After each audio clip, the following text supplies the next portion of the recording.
Did Stephanie Jones tell on herself? This is all allegedly and in my opinion. Okay, so I think that the declaration was Stephanie Jones, and I'm going to show you how I got there. By the way, this is my third time recording this video, so if it doesn't work this time, we're done.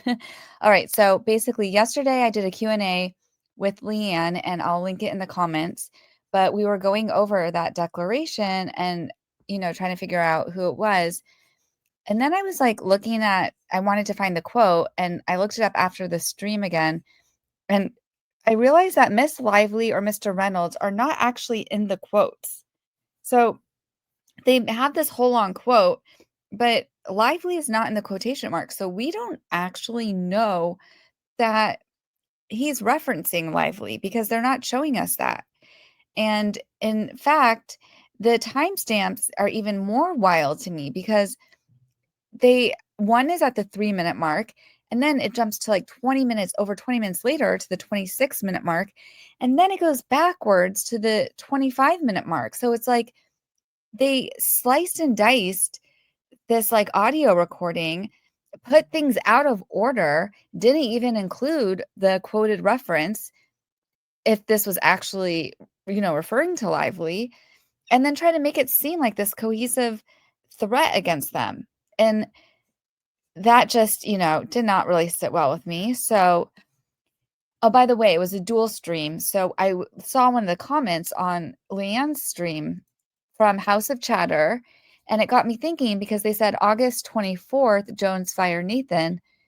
And I was actually Jones, well, it was Abel, I think is what they were trying to say. And Abel gave her notice. She wasn't actually fired in July, but it's true.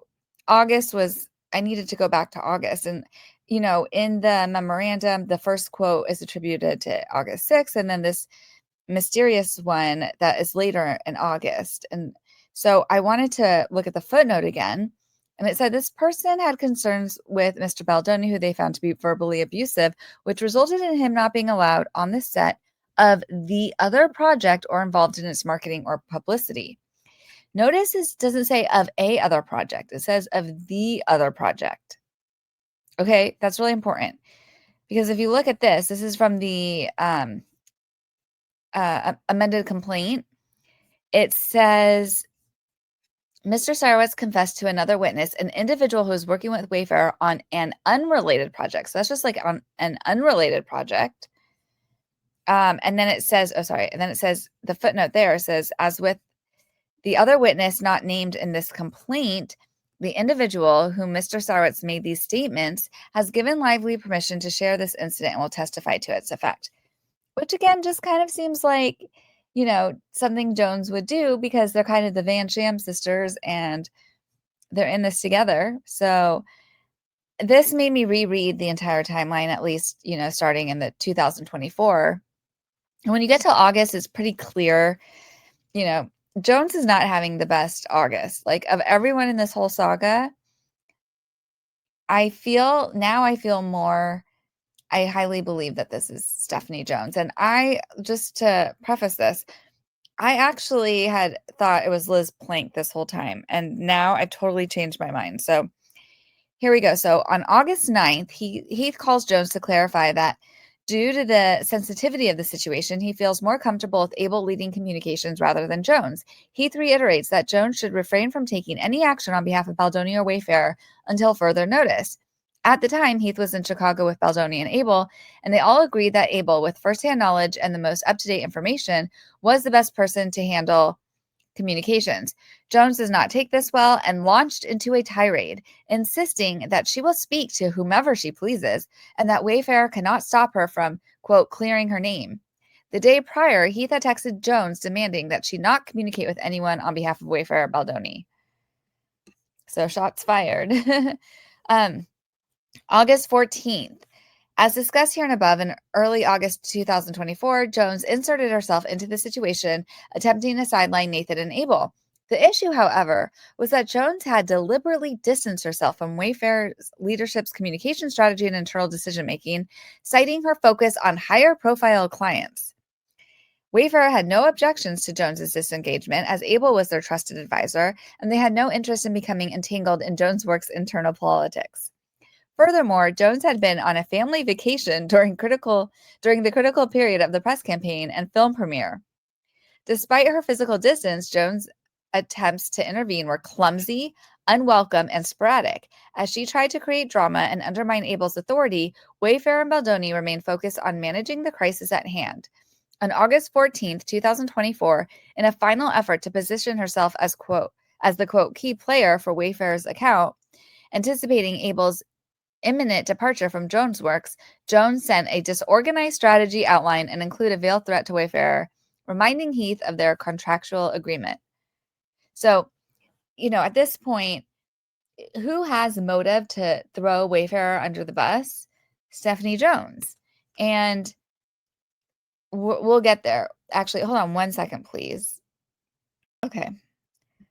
So this is from the amended complaint from Wayfarer, and it says, on the other hand, Jones was a walking disaster whose self-absorption, disloyalty, and insubordination had been a significant headache. Rather than accepting the end of the relationship with professionalism and decorum, Jones started threatening to sue, demanding exorbitant payment for work not done, and protesting that she had done an amazing job. But Wayfarer and Baldoni had already made the decision to part ways with Jones' works, and their decision was final. For Jones, stewing in indignity and resentment, the loss of yet another client, to Abel no less, was a sting too great to bear, and she chose to take revenge on all of them. So this is the first of two of these unhinged emails, in my opinion. And this one was from August 14th. So this was after basically Wayfarer had realized she was the one who did that leak. And she says, hi, Jamie. I have been standing down and have not contacted any press at all regarding any of the Justin issues since they arose on Thursday of last week while I was on family vacation in Europe. I wanted to take a moment to reiterate my commitment to Justin and our work together. Blah, blah, blah. Then she gives her recommended strategy of flooding the zone with positives and prepare alternative stories. And then she says, as you know, I've been on vacation in Europe with my entire family. I've attached my Verizon call log from last week in response to your claim that someone at Sony suggested I call the Daily Mail and escalate things. I can confirm that I did not make or receive any calls from Daily Mail. The number I thought I returned the call from was regarding our client from Daily Mail. Cell number, blah, blah, blah. And then it says studios often, sorry, let me make this. Oh, shoot. I'm sorry, you guys. Oh, no. Okay. Studios often look for leaks, which is why, per Jen Abel's text to all of us, the Sony president first texted Jen Abel and, in her words, accused her of leaking information to the Daily Mail. He then texted me shortly thereafter. I ask that you please refrain from using me as a scapegoat for leaks that are clearly originating from elsewhere. I am ready, willing, and able to fulfill my duties to support Justin per our contract, which concludes May 2025. I can add tremendous value to our efforts and hope you will reconsider my involvement. So she's basically like, you're in a contract with me till next year. So you still have to work with me or pay me. Basically, in my opinion, is what that says. And this says, desperate to salvage her reputation with Lively and Sony, Jones emailed a number of key Sony executives working on the film to declare that she was in Europe with, quote, her husband, partner at WME, Jason Hodes, end quote, and placing all blame on, quote, her team. In her attempt to save face, Jones ruptured her relationship with Wayfarer and Baldoni. Okay, so then she doubled down in an email in August 21st, 2024, threatening that Wayfarer and Baldoni had exclusive contract through May 2025. And this is funny because so they've told her, stand down, we don't want to work with you. And then she, again, on August 14th, had messaged them something about TMZ, and Jamie Heath's response is so funny. He says, hi, Stephanie, we are fully aware of all of this and we are handling. As a reminder to my previous instructions, please do not respond, contact, or do anything as it pertains to Justin or Wayfarer. We have the team that we are comfortable with to handle this. And while you may have thoughts and ideas, I am reiterating to stand down. Thank you. Bless Jamie Heath. I absolutely adore him. And I think he handled her well. So this is where we get to the cray cray. And I'm sorry for the whole lead up, but I like to show my work and how I get to places. And so this is August 21st. And this is the email where I think Jones tells on herself. Okay. Hi, Jamie. Justin, Wayfair, you, Tara, and team are extremely important to us. I received your text a little over an hour ago, but I'm currently unable to make calls on my cell at my current location. I'm so sorry. Blank, one of our senior VPs, whom you have cited as one of your day-to-day. Sorry, hold on one second. Okay, said he just spoke with you and nothing was urgent. It was about the announcement for the new book adaptation. We're working on placing it on the heels of It Ends With Us. So what does that sound like? Another project or the other project? It was about the announcement for the new book adaptation. We're working on placing it on the heels of It Ends With Us. So, that sounds like maybe another project. Your below email is inaccurate. As you know, I have been deeply involved in strategy, planning, account management, and high-level PR and media comms, as well as crisis, until you asked me to stop communicating on behalf of Justin Wayfair on August 9th, 2024, and allow only Jennifer, Matthew, and team to handle. This is where we get more clues. I've been on set during shoots and have numerous calls weekly with my team and yours, as well as many with Justin, particularly regarding Blake, often at 11 p.m., 1 a.m. Eastern, in quotes, New York. My commitment spans not only the past 8 years, but also the last 4 since you joined. So let's go back in this sentence again. Because if you remember, the memorandum and the footnote say that this person has been on set. She's saying here she's been on set during the shoots, right?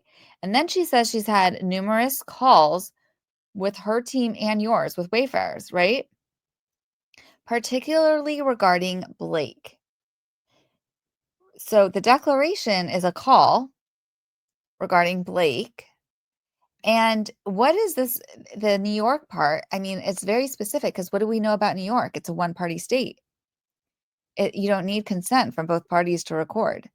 So just another interesting, why would she throw that in, Because she also has a LA office. She spends time in LA. She's been in Europe, which she just, was talking about last week. And I don't know where she is now that she's saying that she can't make any calls wherever she is now, which, you can make calls in New York. So that's the sentence I think she's telling on herself. I really do. Let's keep going because this is not even the half of it. This has never been one person, but rather a whole team effort with my full support alongside a dedicated team at JonesWorks, including a senior vice president, 2 senior publicists, several account executives, and account coordinators working tirelessly for Justin Wayfair. On August 9th, 2024, you indicated that you wanted only Jennifer Abel, sorry, let me make this bigger, and team to communicate on behalf of Justin Wayfair. It is my understanding that Blank was retained and began communicating with teams just 4 days later on August 13th, 2024, which demonstrates that I wouldn't have been stepping in mid-trial. I have spoken to and have also attempted to reach Blank yesterday about a magazine cover for Justin that I have been working on for the last year now. What does that sound like? About a magazine cover for Justin that I've been working on for the last year now. Is that another project? That could be an unrelated project, right? So she has like 2 projects she's mentioned here. One could be the project, one could be an unrelated project. I don't know. As I noted below, I have cover for Justin. Oh, okay, that I've been working on for the last year. As I noted below, I have also made many attempts to contact you through email and phone, but I have not received any response. We have an exclusive contract with you through May 2025. You contacted a crisis PR firm to handle all crisis-related matters. If you would now like us to help with that, we absolutely can and will. Please let me know. And please know that our team at JonesWorks is well equipped to manage everything as we always have without missing a beat. Thank you, Stephanie. This woman is unhinged, in my opinion. And she was spiraling, in my opinion, too, because, look at leading up to August, there was a lot of things that would have set her off. In May, we had the StephanieJonesLeaks.com, that website launch that allegedly exposed her. In June, her nemesis, Melissa Nathan, launched Tag PR. Remember, allegedly, Jones doesn't like Nathan because she wouldn't work for her. In July, Jennifer Abel gives her 6 weeks notice. Later in July, Heath emails Jones about he wants to bring in Tag and Nathan on board. So we get to August, and August 15th, Business Insider article on Jones drops. And that article, that alone probably would have sent her into a spiral. But on August 21st also, so this is a key date because that was the email that we just read, right? It was August 21st. That same day, that was 2 days before Abel's last day, she confiscated Jennifer Abel's phone. Also, August 21st, Leslie Sloan calls Nathan saying that they've seen the text and you will be sued. So in my opinion, on August 21st, 2024, Stephanie Jones was in FU mode and was getting revenge on everyone. And in my opinion, I think she probably had this alleged recorded call, if it is her, with Steve Sarowitz, maybe like around that time, sometime before that. And let's go back and read the declaration. And sorry, I have to pause for 1 second. Sorry, hold on. Sorry about that, guys. Okay, we're going back to the declaration. So it says Wayfair Studios, Justin Baldoni, a founder of Wayfair, once redacted, I had repeated negative interactions with Mr. Baldoni and his associates, including verbal abuse by Mr. Baldoni. So, which is she saying, like, because of those emails with Jamie Heath and everyone that she had, like, that would make sense. That would be someone who qualifies here. Negative interactions with Mr. Baldoni and his associates. That's very specific. Including verbal abuse by Mr. Baldoni. I don't know anything about that. Okay. Mr. Baldoni not be permitted on set during the majority of production as a result of those experiences. So, I mean, Lively was the one who allegedly said that, but like Jones said that she was on set. So did she bring that up? I don't know. And then there's all this redacted. I requested that he not be involved in blank marketing or publication efforts. What do you think this is? Is this the book? The book adaptation marketing? Is it something else? I don't know. Magazine, maybe? I don't know. It says, I was contacted by the assistant to Steve Sarowitz to schedule a time for me and Mr. Sarowitz to speak. Mr. Sarowitz' assistant did not identify a topic for that meeting. Well, what is she going to say? Like, hey, lunatic, like you're threatening to sue. You're saying that Wayfair owes you a bunch of money. You're leaking stuff, allegedly. And so we want to shut this down. I mean, it makes sense that if I was him, I would want to have a meeting with her too.